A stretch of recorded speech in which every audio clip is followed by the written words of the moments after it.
Hello everyone, welcome to Study Dive. आज के जो मल्टीपल चॉइस क्वेश्चंस हैं वो बेस्ड हैं सॉल्यूशन चैप्टर पे। तो फर्स्ट क्वेश्चन है, the molality of pure water is. जो प्योर वाटर है उसकी मोलैलिटी कितनी होती है?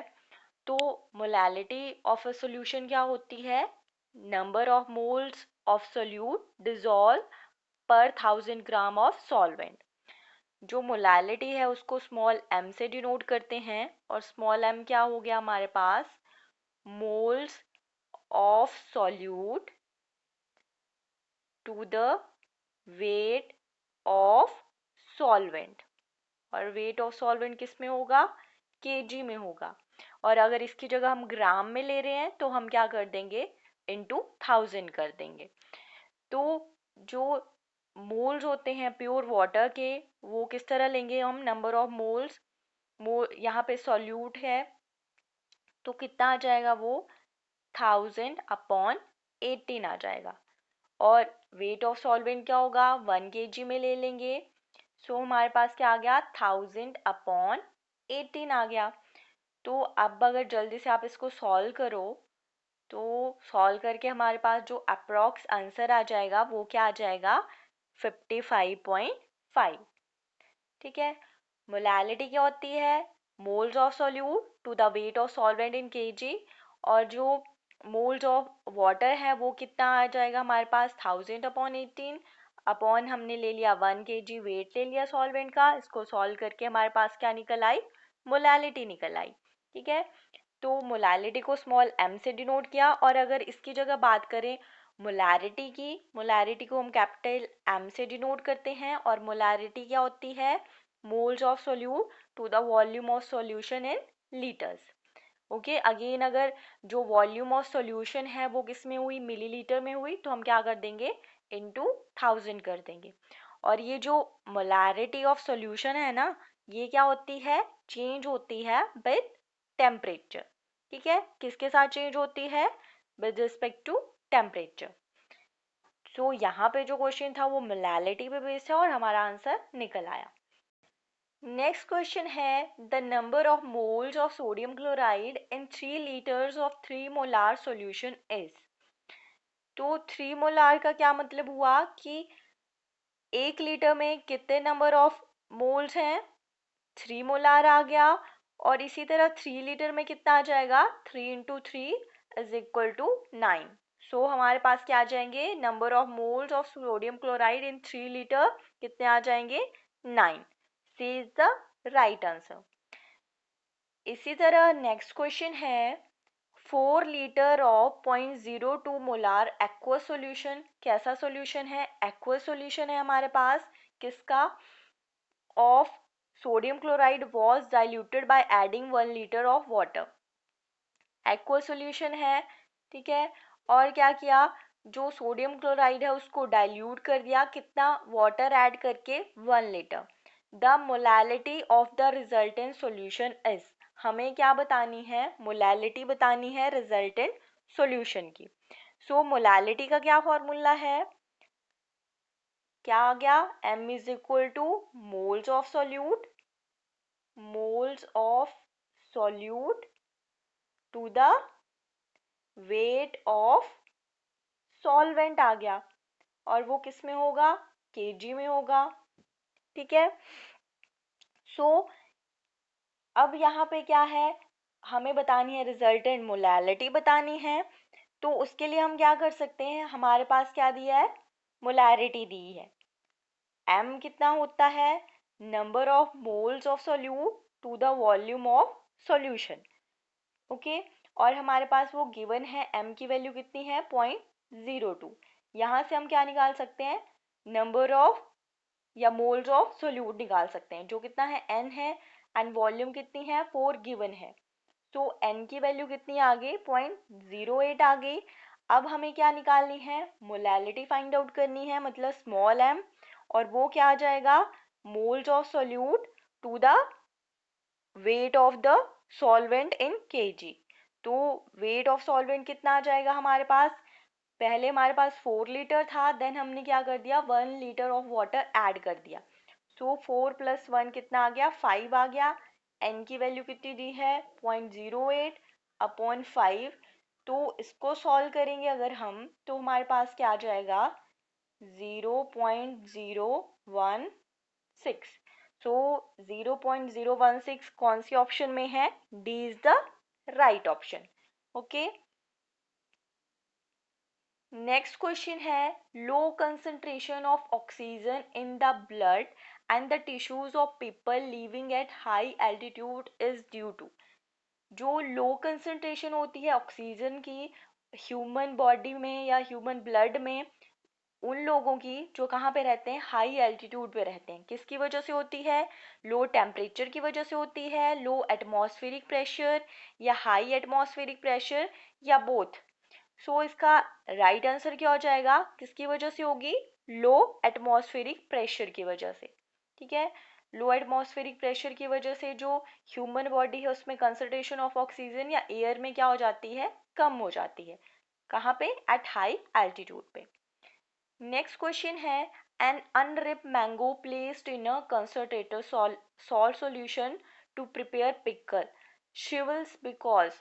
क्या किया, एक कच्चा आम लिया, उसको क्या कर दिया, एक कंसंट्रेटर सॉल्ट सॉल्यूशन में डाल दिया। ठीक है, क्या बनाने के लिए, पिकल बनाने के लिए। बट वो जो मैंगो है वो क्या कर जाता है, सिकुड़ जाता है, किसकी वजह से, क्योंकि ये वाटर गेन कर लेता है ऑस्मोसिस की वजह से, या वाटर को लूज करता है ड्यू टू रिवर्स ऑस्मोसिस, या गेन करता है water due to reverse osmosis, या loses water due to osmosis. तो वो श्रिवल्स क्यों कर जाता है, क्योंकि क्या कर रहा है, जो मैंगो है वो वाटर को लूज करता है, किसकी वजह से, ऑस्मोसिस की वजह से। जहाँ पे जो इनसाइड द मैंगो वाटर है वो क्या करता है, हायर कंसंट्रेशन से लो कंसंट्रेशन से हायर कंसंट्रेशन में जाता है। जो सॉल्ट सॉल्यूशन है वो क्या है, हाईली कंसंट्रेटेड है। ओके, और इस प्रोसेस को हम क्या बोलते हैं, ऑस्मोसिस। सो डी क्या आ जाएगा, राइट आंसर, कि जो मैंगो है वो वाटर को लूज करता है, किसकी वजह से, ड्यू टू ऑस्मोसिस की वजह से। नेक्स्ट क्वेश्चन है, the value of Henry's constant के एच इज।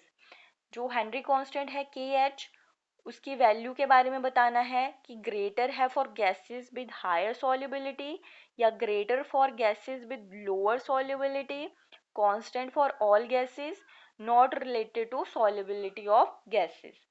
तो जो हेनरी कांस्टेंट की वैल्यू होती है ग्रेटर होती है for gases with lower solubility. ठीक है, B is the right answer.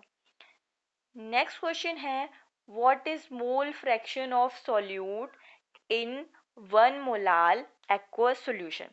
क्या बताना है हमें, मोल फ्रैक्शन बताना है, कहाँ पे, इन 1 मोलाल एक्वस सॉल्यूशन में। ओके, सो सबसे पहले जो मोल फ्रैक्शन है वो क्या होता है, मोल फ्रैक्शन क्या आ जाएगा, मोल फ्रैक्शन ऑफ ए कंपोनेंट, जिस भी कंपोनेंट का निकालना है, इज इक्वल टू कितना आ जाएगा, number of moles of the component, जिस कंपोनेंट का हमने क्या बताना है, मोल फ्रैक्शन बताना है, to the total number of moles of all components. ठीक है, सो यहाँ पे किसका बताएंगे हम, बताना है हमें मोल फ्रैक्शन ऑफ सॉल्यूट किसमें, इन 1 मोलाल एक्वस सॉल्यूशन में। ठीक है, तो 1 मोलाल एक्वस सॉल्यूशन का क्या मतलब हो गया, कि 1 mole of solute in 1 kg of water, ये मतलब हो गया। ठीक है, और जो मॉलिक्यूलर वेट है वाटर का वो कितना होता है, 18 ग्राम पर mole. So number of moles of water कितने आ गए, number of moles of water हमारे पास आ गया ये 1000/18, जो हमने फर्स्ट क्वेश्चन में सॉल्व किया था। तो इसका आंसर क्या आ जाएगा, 55.5 आ गया। ओके, तो अब अगर हमें बताना है mole fraction of the solute, तो मोल फ्रैक्शन ऑफ सॉल्यूट कितना आ जाएगा हमारे पास, number of moles of the component कितने हैं, 1 upon total number of moles of all components. तो एक का तो 1 आ गया, दूसरे का ये हमने निकाला हुआ है 55.5, तो इसको सॉल्व करके हमारे पास आंसर आ जाएगा कुछ इस तरह का। ठीक है, so B is the right answer. क्या क्या, सबसे पहले हमें मोल फ्रैक्शन की जो डेफिनेशन है वो पता होनी चाहिए। मोल फ्रैक्शन की डेफिनेशन क्या हो गई, जिस भी कंपोनेंट का हमने मोल फ्रैक्शन निकालना है वो किसके बराबर हो जाएगा, number of moles of the component to the total number of moles of all components. ठीक है, तो हमें किसका निकालना था यहाँ पे, सॉल्यूट का, किसमें, इन 1 मोलार एक्वस सॉल्यूशन में। ओके, सो कितना आ गया, number of moles of the component कितने आ गए, 1 आ गए, और टोटल जो आ गया 1 + 55.5। ठीक है, जो भी हमारे पास number of moles of water या एक्वा सॉल्यूशन थे वो हमने ये निकाला हुआ है। तो इस तरह से या हमारे पास आंसर आ गया 0.0177 या 0.018 के बराबर। ओके, नेक्स्ट क्वेश्चन है, which of the following is incorrect for an ideal solution. जो आइडियल सॉल्यूशन होता है उसके लिए कौन सी स्टेटमेंट इनकरेक्ट है। तो आइडियल सॉल्यूशन में क्या होता है, चेंज इन हीट कितना होगा, 0 के बराबर होगा, चेंज इन वॉल्यूम क्या होगा, 0 के बराबर होगा, चेंज इन प्रेशर क्या होगा, 0 के बराबर होगा। तो ये सारी स्टेटमेंट्स तो क्या हैं, करेक्ट हैं, but del G mix is equal to 0 नहीं होगा। ये क्या होना चाहिए, इज नॉट इक्वल टू 0। तो ये स्टेटमेंट क्या है, एक आइडियल सॉल्यूशन के केस में इनकरेक्ट है। तो इनकरेक्ट है, हमारे लिए राइट आंसर क्या हो गया, डी हो गया। ओके, नेक्स्ट है, the molality of dilute solution is doubled.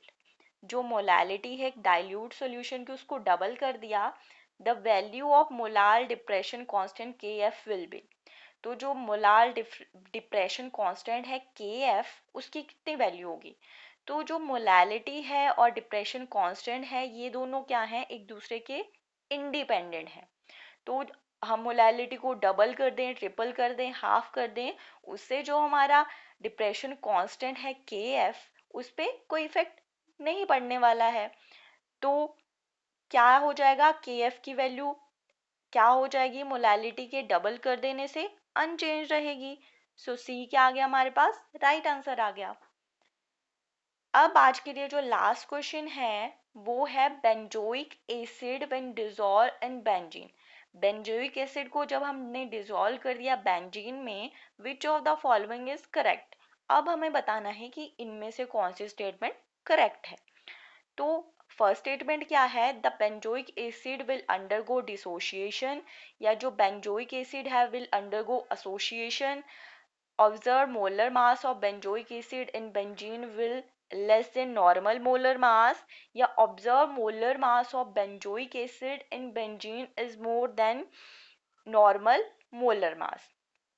तो जब हम बेंजोइक एसिड को बेंजीन में क्या करते हैं, डिसॉल्व करते हैं, तो एक तो बेंजोइक एसिड क्या करती है, एसोसिएशन प्रोसेस में जाती है, और दूसरी क्या चीज होती है, जो ऑब्जर्व मोलर मास है बेंजोइक एसिड का बेंजीन में, वो क्या हो जाता है, ज्यादा हो जाता है उसके नॉर्मल मोलर मास से, ऑलमोस्ट डबल हो जाता है। ओके, सो यहाँ पे जो क्वेश्चन है हमारे पास उस पे बी ऑप्शन भी राइट है, एंड डी ऑप्शन भी क्या है, राइट आंसर है।